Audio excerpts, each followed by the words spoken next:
नमस्कार, मैं खुशबू राव। आप देख रहे हैं दैनिक साथी। भाजपा प्रदेश अध्यक्ष ओपी धनखड़ ने इनेलो की कैथल रैली पर साधा निशाना। इनेलो नेताओं द्वारा रैली के लिए कांग्रेस को बुलावा व इंडिया गठबंधन पर दिया जवाब। कहा, इनेलो का मूल स्वभाव कांग्रेस विरोधी। कांग्रेस व इनेलो का कभी नहीं हो सकता नेचुरल अलायंस। दल के नेता जरूर मिल सकते हैं, लेकिन निचले स्तर पर नहीं पड़ेगा कोई असर। कहा, इनेलो के बुलावे मात्र से कांग्रेस में मची हुई है खलबली, जल्द ही इसका दिखेगा असर। जेजेपी की राजस्थान में रैली पर भी दिया जवाब। कहा, जेजेपी स्वतंत्र पार्टी कहीं पर भी कर सकती है रैली। गठबंधन के सवाल पर कहा, जेजेपी के साथ सरकार बनाने का था गठबंधन। कांग्रेस प्रदेश अध्यक्ष उदय भान पर भी साधा निशाना। कहा, कांग्रेसी करते हैं केवल गालियां देने का काम। लंबे समय तक सत्ता में रहने के बावजूद ओबीसी के लिए कांग्रेस ने नहीं किया कुछ। महिला आरक्षण में ओबीसी को आरक्षण दिए जाने के सवाल पर दे रहे थे जवाब। एसवाईएल का पानी लाने के सवाल पर कहा, भाजपा सरकार ने किया सबसे बेहतर वाटर प्रबंधन। एम्स शिलान्यास टलने व राव को क्रेडिट न मिल जाए, इसका भी दिया जवाब। कहा, पंडित दीनदयाल जी के विचारों पर चलती है बीजेपी। प्रदेश भर के 19,863 बूथों पर आज मनाई जा रही है पंडित दीनदयाल की जयंती। पंडित दीनदयाल उपाध्याय जी के जयंती कार्यक्रम में शिरकत करने रेवाड़ी पहुंचे थे भाजपा प्रदेश अध्यक्ष ओपी धनखड़। तो भारतीय जनता पार्टी का जो शासन का भी दर्शन है वो एकात्म मानववाद दर्शन में से, दीनदयाल उपाध्याय जी के अंत्योदय के विचार से, उनके आर्थिक विचारों से प्रभावित है। इसलिए वो हमारे लिए बहुत श्रद्धेय हैं। उनका जीवन भी बहुत उच्च कोटि का था। बहुत साधारण व्यक्ति की तरह से उन्होंने पूरा जीवन राष्ट्रीय अध्यक्ष होते हुए दिया। आज भी उनका ध्येय वाक्य हमारे लिए एक अचीव करने के रास्ते पर हम चल रहे हैं।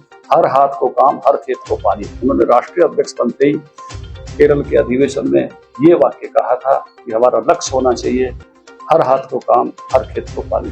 पार्टी सरकारें उस पर काम कर रही हैं कि कैसे हम हर खेत को पानी पहुंचाने की तरफ बढ़ें और हर हाथ को काम देने के रास्ते पर आगे बढ़ें। तो ऐसे महापुरुष को भावपूर्ण श्रद्धांजलि आज पूरी पार्टी देश भर में दे रही है और हम भी अपने सभी बूथों पर दे रहे हैं। मैं रेवाड़ी के 171 नंबर बूथ पर उपस्थित हुआ। राजनीति में बहुत सारी बातें ढंग से कही जाती हैं कि तू डाल डाल में बात बात। हम सबको मालूम है अभी संसद विधान मंडलों में जो रिजर्वेशन है वो केवल एससी और एसटी का है।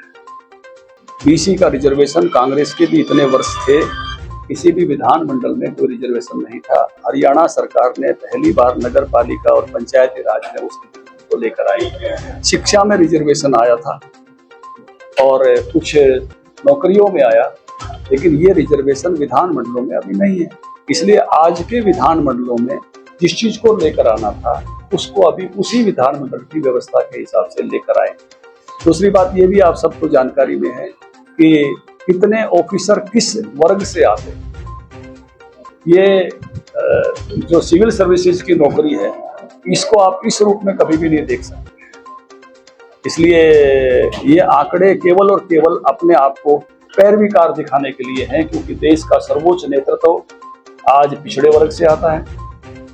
देश में इतनी बड़ी संख्या में, जितनी बड़ी संख्या में अब अनुसूचित जाति, जनजाति और पिछड़े वर्ग से मंत्रियां इतने कभी नहीं थे कांग्रेस के जमाने में, और कांग्रेस ने कभी इसके लिए काम नहीं किया। ये तो केवल ये दिखाने के एक जेस्चर है कांग्रेस पार्टी का, इसके लिए कभी उन्होंने काम नहीं किया था। वो जेस्चर दिखा रहे हैं कि भारतीय जनता पार्टी महिला आरक्षण पर आगे बढ़ गई है, जो काम कभी नहीं कर पाई, क्योंकि पूरा देश एक ही बात कह रहा है, मोदी है तो मुमकिन है। तो 3 डिकेड से एक तरह से जो चीजें लटकी हुई थी उनको अंजाम दिया है।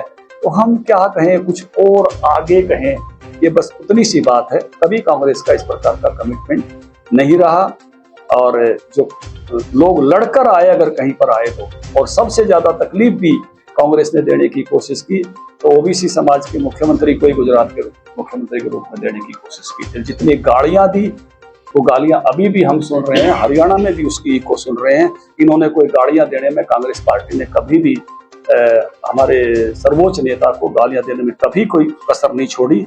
ये केवल और केवल इनका एक नैरेटिव बनाने की कोशिश है, इनकी कोई कमिटमेंट पिछड़े वर्गों के लिए नहीं है। सर, जसपा राजस्थान से चुनाव लड़ने की बात है, हरियाणा में गठबंधन की क्या स्थिति है? जजपा का, भाजपा का हरियाणा में गठबंधन सरकार चलाने का है। चुनाव साथ लड़ने का गठबंधन की जब कोई बात आएगी तो हम जरूर उसको आपके साथ साझा करेंगे। एक स्वतंत्र पार्टी है और उसको कहीं भी जाकर अपना चुनाव लड़ने की इच्छा व्यक्त करने का, चुनाव लड़ने का भी अधिकार है। कैथल में रैली है सर आज, तो इंडिया गठबंधन के सारे हर बार तो देवलाल जी की जयंती इंडियन नेशनल लोकदल या उनके परिवार जिन जिन दलों में होते हैं मनाते हैं, सहज स्वाभाविक है, इसमें कोई वैशिष्ट नहीं है। और ये पुराने जमाने से ही देश भर के प्रमुख नेताओं को लाने की बात करते रहे हैं, लेकिन इंडियन नेशनल लोकदल का जो मूल स्वभाव है या उसकी मूल रचना है, प्रकृति है, वो कांग्रेस के विरोध की ही है। वो कांग्रेस के साथ जाने की कभी भी नहीं रही। और इसलिए जो कोशिशें कुछ लोग कर रहे हैं, मुझे लगता नहीं कि कोई नेचुरल अलायंस जैसी चीज वहां हो पाएगी। दल के मुखिया तो मिल सकते हैं, लेकिन जिस तरह का उस दल की नेचर, प्रकृति को मैं समझता हूँ, वहां कोई नहीं जाए। अभी जो डला कह रहे बड़ा संदेश देंगे और पीछे जब आए संदेश कितना ही बड़ा हो, सवाल संदेश का नहीं, सवाल इस बात का है कि कौन से दल वर्षों तक किस रचना के साथ खड़े होते रहे हैं, उनकी मूल प्रकृति, मूल स्वभाव क्या है। कांग्रेस के विरोध में ही पूरा का पूरा जो है वो इंडियन नेशनल लोकदल हमेशा खड़ा रहा है। इसलिए मुझे लगता है कि वो प्रकृति बिल्कुल मैच नहीं करेगी। और कांग्रेस में भी इस बात की बड़ी खलबली है, वो भी आप देख रहे हो, तो इसके परिणाम आपको कांग्रेस पर भी देखने हैं। नहीं, वो तो हुड्डा साहब बताएंगे, लेकिन खलबली तो पूरे प्रदेश को दिखाई दे रही है, खलबली है। अभी महिला आरक्षण बिल पर विपक्ष लगातार प्रयास करेगी जल्द से जल्द लागू किया जाए, लेकिन कहाँ कमी आ रही, कह रहे कि अभी जनगणना करानी है, तो क्या इसी दौरान नहीं हो सकता है? देखिए, अब वो वही कि आपने आने वाले समय में कुछ करने का एक निर्णय किया है और उसकी एक अपनी प्रक्रिया है, लेकिन वही जिसको कहते हैं ना कि मैं कमी कैसे निकालूं, तो अभी क्यों नहीं कर लेते। मतलब जैसे घर में कोई घर का मुखिया कह रहा है कि अगले महीने कार लाएंगे, तो बोले अभी क्यों नहीं ले आते। अब उसका अपना एक हर चीज का एक सिस्टम होता है, एक प्रक्रिया होती है, तो उसमें से वो जनगणनाएं होंगी, उस जनगणना में से सीटें फिर से किस प्रकार से पुनर्गठित होती हैं वो होंगी, और वो होकर उस प्रकार से वो 33% का ये विषय सिरे चढ़ेगा। लेकिन आप तो ये भी कभी कर नहीं पाए थे, इसलिए आप केवल तगादा दिखाकर और जिसको खैर खुआ बनने की एक नौटंकी कर रहे हो। आपने तो कभी किया ही नहीं था, हिम्मत ही नहीं कर पा रही थी आपकी तो करने की। जिन्होंने किया है क्रेडिट उनका है, चाहे कोई किसी तरह से इस बात को कहे, वो क्रेडिट जनता और मातृशक्ति उनको देने वाली नहीं है। नारी शक्ति ने जिस प्रकार से, जिस जोश के साथ नई लोकसभा में, राज्यसभा में पहुंचकर 2200 बहनें गई थी हरियाणा से भी 22 तारीख को, और अगले दिन फिर सुबह जो है वो 21 तारीख को और 22 तारीख को पार्टी ऑफिस में पहुंचकर जिस तरह से स्वागत किया है प्रधानमंत्री का, सब जगह नीचे तक सबको मालूम है, एक ही वाक्य है, मोदी है तो मुमकिन है। वेंकट साहब, अंत्योदय की बात आप कर रहे थे, कमजोर के पास संसाधन पहुंचाना। दक्षिण हरियाणा का पानी अब तक नहीं पहुंच पाया है, आप खुद सत्ता में रहेंगे, अभी संगठन। देखिए, मुझे ये लगता है कि सबसे बेस्ट वाटर मैनेजमेंट करने वाले अब तक की सरकार ये है। मैंने सबसे पहले राशि लिफ्ट इरिगेशन के लिए सिंचाई मंत्री के रूप में जारी की थी। आपको भी मालूम है 140 करोड़ रुपए, सारे पंप हाउस बदले जाएं, सारी नहरों का पुनरुद्धार हो। और आपको ये भी ध्यान है कि टेल तक पानी देखते हुए मैं घूम रहा था उस समय कि कैसे सभी टेल्स तक पानी पहुंचाया जाए। और इसके साथ ही जब जब भी सरप्लस पानी आया तो सारी जो अपनी यहाँ की नदियाँ हैं, दोहान है, साहिबी है, उन सभी नदियों में जो है वो पानी छोड़ने का काम। और 450, अब मुझे नहीं मालूम क्योंकि मैं मंत्री नहीं हूँ, उस समय ऐसे जो पानी अंदर डालने वाले जो है बरसात के दिनों में, जब खुद भी हमारे पास पानी सरप्लस होगा तो वाटर लेवल कैसे बढ़े, तो बेस्ट वाटर मैनेजमेंट हमने करने की कोशिश की है। और आगे भी हमारी पूरी लड़ाई है कि किस प्रकार से 19 लाख एकड़ फीट जो पानी हमारा बचा हुआ है। और ऊपर के जो 3 डैम यमुना पर बनने हैं उसको भी हम इसीलिए पीछे लगे हुए हैं कि इस पानी को जैसे 2 दिन में 3 दिन में जब ये पानी बह जाता है, जब ये घोषणाएं की जाती है कि 1 लाख क्यूसेक से ऊपर हो गया, दिल्ली जा रहा है, आगे जा रहा है जी, ऐसे सारे पानी को रोकने के लिए ऊपर 3 डैम प्रस्तावित हैं। और हरियाणा सरकार ने लगातार कोशिश की है कि वो डैम बनते हैं तो इस पानी को अगर कुछ और महीनों के लिए रोका जा सके तो बेटर वाटर मैनेजमेंट करने में हरियाणा कामयाब है। पोर्टल तो शुरू हुआ, लेकिन जो प्रॉपर्टी है जिसके अंदर जो दिक्कतें आती हैं सरकार के सामने भी और जनता के सामने, क्यों नहीं हो पा रहा है? देखिए, बदल जब होता है, कोई भी बदल, जब भी कोई बदल होता है तो देखिए उसमें चैलेंजेस आते ही आते हैं। एकदम में सारी जनता उसको एक ही रूप में एक्सेप्ट कर ले जाए ऐसा कभी नहीं होता। लेकिन बदल को सहज करके आप देखिए, हम सब टेलीफोन के बिल जाकर कंपनियों के दफ्तर में भरते थे, आज कोई जाता है? सिनेमा की टिकटें हम सब जाकर लेते थे, आजकल कोई जाता है? रेल और जहाज की टिकटें हम सब जाकर लेते थे, आज कोई लेने के लिए जाता है? कितनी सारी चीजें, कितनी सारी मार्केटिंग ऑनलाइन हो गई। ये बदल हमारे सामने, हमारे देखते देखते है, मेरे जीवन में है। मतलब मैं चरखी दादरी में रहता था, हमारे घर के पीछे जो है ऑफिस था बिजली बोर्ड का, एक्शन जिले सिंह जी के मकान में। दोपहर में लाइनें लगी देखिए मैंने बिल भरने के लिए।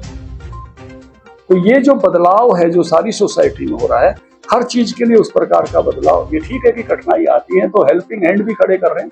सतीश कोड़ा जी को जिम्मेवारी प्रदेश स्तर पर दी है कि इस प्रकार की कठिनाइयां दूर हों, वो लगेगा। सर, एक शहीदी दिवस मनाया जाना था, तमाम तैयारियां भी करने की बताया जा रहा था कि प्रधानमंत्री जी, लेकिन अब चर्चा ये है, लोग कह भी रहे हैं कि कहीं ना कहीं राव साहब को डाउन करने के लिए रद्द कर दिया गया। आप प्रदेश अध्यक्ष हैं, शायद इस पर लोग जानना भी चाहते हैं कि क्लैरिटी कुछ आए। देखिए, राव साहब हमारे बहुत बड़े नेता हैं, केंद्र में मंत्री हैं, शानदार नेता हैं, और उस सारी घटना की जानकारी मुझे है। उसका टेंडर नहीं हुआ था, उससे पहले प्रधानमंत्री शिलान्यास नहीं कर सकते, इसलिए एकमात्र कारण वही है। किसी अन्य रूप में देखने और दिखाने की आवश्यकता नहीं है। जब ऐसा मौका होगा तो निश्चित रूप से शीर्ष नेतृत्व का समय इस अच्छे महान काम के लिए मिलेगा। की जो प्रश्न हरियाणा है, बाजरे की फसल, इनको नीति स्पष्ट नहीं हुई है, कहाँ पर बाजरे की खरीद हो रही है, कितनी खरीद होगी, क्या भावांतर मिलेगा, ऐसा कुछ स्पष्ट नहीं है। देखिए, एक तो मैं कई बार अपने मुंह से अच्छा नहीं होता मैं ये कहूं, लेकिन कृषि मंत्री के नाते खरीद और भावांतर, हर फसल की हरियाणा में खरीद हो, और जिनकी खरीद पर सरकार नहीं कर पाती है उनका भावांतर दे सब्जियों समेत, उस समय हम इसको शुरू करने में कामयाब हुए और सरकार अभी तक उसको आगे बढ़ा रही है। हरियाणा एकमात्र ऐसा राज्य है जो सब फसलों को या तो खरीदता है या तो भावांतर देता है, सब्जियों तक पर। मुझे आज भी वो दिन याद है जब जज्जर के रेस्ट हाउस में बैठकर भावांतर की नीति हमने फाइनल की थी। तो उस नाते से ये तो पक्का है कि खरीद या भावांतर, उनमें से एक व्यवस्था पूरी होगी। हरियाणा के बाजरे के किसान को देश में सबसे ऊपर रखना वो हमारा काम है और हमारी सरकार उसको रखेगी। ये तो कठिनाई अड़ोसी पड़ोसी जो राज्य हैं उनके यहाँ आती है, वो कभी इस प्रकार की किसानों की चिंता नहीं करते हैं। कांग्रेस पार्टी केवल किसानों के नारे लगाती है, लेकिन किसानों के पक्ष में खड़े होकर इस प्रकार की व्यवस्थाएं कभी नहीं करती। कहीं ऐसा नहीं लगता कि कांग्रेस से जो सीनियर लीडर्स बीजेपी में आए थे 1 दशक पहले, उनमें कहीं न कहीं असंतोष का भाव है, क्या लगता है? नहीं, मुझे नहीं लगता कि सब पार्टी के कार्यकर्ता बहुत ही, मैं कहूँगा कि लगातार पार्टी का रथ बढ़ता जा रहा है। कल मेरी 68 विधानसभाओं के पन्ना प्रमुख सम्मेलन पूरे हो गए। अभी एलनाबाद का है इसी महीने में 28 तारीख को, और फिर 1 अक्टूबर को कई सारे हैं, और पार्टी के सभी नेता बहुत ही, मैं कहूँगा कि उसके साथ चल रहे हैं। ये ठीक है कि अपनी अपनी बात कहने का सब में लोकतंत्र में हक रहता है, लेकिन पार्टी बहुत ही, मैं कहूँगा कि भाजपा में बात कहने का ढंग एक रीति नीति बनी हुई है, उस प्लेटफॉर्म की बात कर रहा हूं। कभी भी पार्टी के नेता, मैं कहूँगा कि मर्यादा से बाहर जाकर पार्टी के नेता जो है वो ऐसी बात नहीं करते हैं, कभी भी एक अनुशासन में ही बात करते हैं, और उस नाते से पार्टी के सभी नेता बहुत अच्छे से जो है अपने, मैं कहूँगा कि पार्टी का काम कर रहे हैं।